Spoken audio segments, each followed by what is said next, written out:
Bonjour et bienvenue dans cette vidéo du mardi 5 mai 2020. Tu as donc barré le lundi 4 mai qui est déjà passé et aujourd'hui nous sommes le mardi 5 mai 2020. Alors, regardons ton programme pour aujourd'hui. Aujourd'hui, mardi 5 mai, pour mon livre de blagues, il faut de nouveau illustrer une blague. Souviens-toi, c'est dans ce document qui est en jaune. À toi d'illustrer, donc de dessiner une des blagues qui t'aura plu et que tu auras lu. Ensuite, toujours mardi 5 mai, français, révision des sons. Son G. G. Souviens-toi, comme dans guêpe, guépard, bague, une baguette. C'est donc dans ce document que tu trouveras ce travail. Hier, tu as fait la page du son ch. Et aujourd'hui, c'est le son g. Rappelle-toi, je t'ai mis les jours de travail en bas. Ici et là. Alors, que dois-tu faire? Je te rappelle que pour ces exercices, ici, tu dois lire les mots qui contiennent tous le son g. Les mots sont organisés de cette manière. Ici, tu as la colonne des mots de 4 lettres. Ici, des mots de 5 lettres, de 6 lettres, de 7, 8 et 9 lettres. Ça va t'aider pour la suite. En effet, ici, tu dois écrire les mots dans la grille. Là, par exemple, c'est le mot guitare. 1, 2, 3, 4, 5, 6, 7. Cherche dans la colonne des 7 lettres le mot guitare. Et ensuite, regarde bien les illustrations qui sont là. Cherche les mots qui leur correspondent et ensuite écris-les et fais des flèches pour relier. Ça, c'est une grue. Ça, c'est une bague, une cigarette, un escargot et un dragon. Ici, tu dois compléter les grilles à l'aide de la liste. Pour ça, tu vas avoir besoin de compter les lettres et d'observer les lettres dans chaque mot. Ici, par exemple, c'est un mot de 4 lettres, dont la 3e lettre est un N. Si je regarde les mots de 4 lettres ici, quel est le mot qui a un N en 3e lettre? Ah, c'est ce mot-là. C'est le mot gant. Donc ici, tu pourrais écrire G-A-T. Tu as compris? Passons au verso de cette page. Sur cette deuxième page, tu découvres ici des images, l'image et le mot. C'est toujours des mots qui contiennent le son G. Tu dois ensuite écrire la bonne réponse à l'aide des dessins. Ici, lis la phrase et complète avec un des mots qui est là. Le début de la phrase te donne évidemment des indices pour découvrir quel mot tu dois écrire ici. Et comme hier, ici, je barre ce qui est faux. Tu lis les phrases et tu peux barrer celles qui n'ont aucun sens. Ensuite, mathématiques, repérage dans l'espace.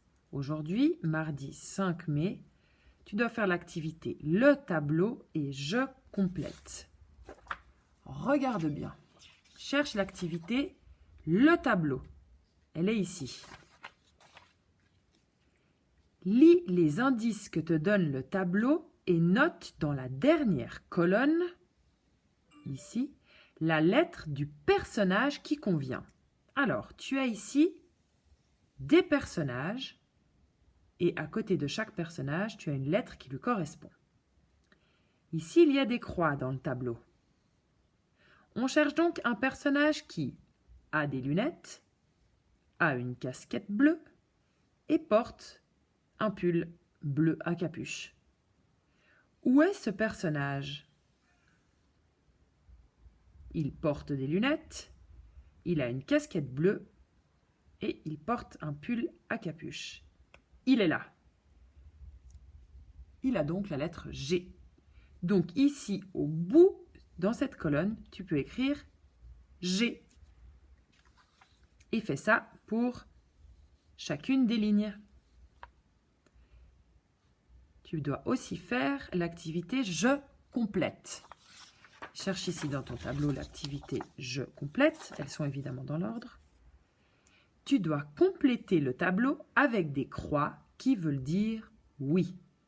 Alors, c'est un petit peu l'exercice inverse de celui que nous avons fait précédemment. Regarde bien. Ici, tu as un personnage. Observe-le bien. Et ensuite, tu dois mettre des croix. Là, par exemple, ce personnage a-t-il des lunettes ou n'a-t-il pas de lunettes? S'il a des lunettes, tu fais la croix ici. En l'occurrence, il a des lunettes. Ensuite, qu'a-t-il sur la tête? Ce chapeau, celui-ci ou celui-là? Coche la bonne case. Donc, il a des lunettes et il a un chapeau de paille comme celui-ci. Et enfin, comment est-il habillé? On voit bien qu'il a un col jaune. Donc, tu pourras mettre la croix ici.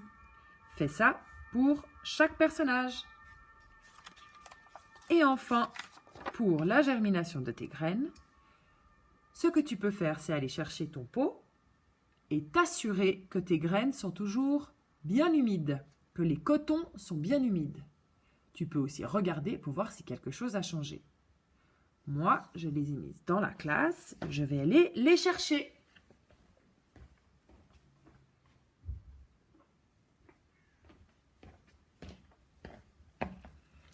Je regarde mon pot. Alors, est-ce que quelque chose a changé? Ah, elle semble plus humide. Là, je constate qu'il y a des gouttes qui coulent du coton. C'est peut-être qu'il y a trop d'eau. Si c'est sec, il faut rajouter de l'eau. S'il y a trop d'eau, il faut en enlever car ça risque de pourrir. Donc à toi de faire en sorte que ce soit humide, mais pas trop mouillé. Là, je vois que c'est un petit peu trop mouillé. Je peux enlever de l'eau. L'important, pour que les graines germent, c'est que le milieu, donc l'endroit dans lequel elles sont, soit humide et qu'il soit au soleil. Alors, en ce moment, c'est un petit peu difficile d'avoir du soleil, mais tu les mets sur le bord d'une fenêtre, ils auront au moins de la lumière. Là, par exemple, je vais déplacer ces graines qui sont trop contre le bord. Il faut qu'elles soient entre les deux cotons. Ces petites graines, une fois qu'elles auront germé, tu verras qu'elles seront un petit peu différentes. Il y a quelque chose qui va changer. Tu pourras les ramener en classe. Et nous en ferons quelque chose, tu verras. Allez, je te dis à jeudi pour une autre vidéo. Très bonne journée!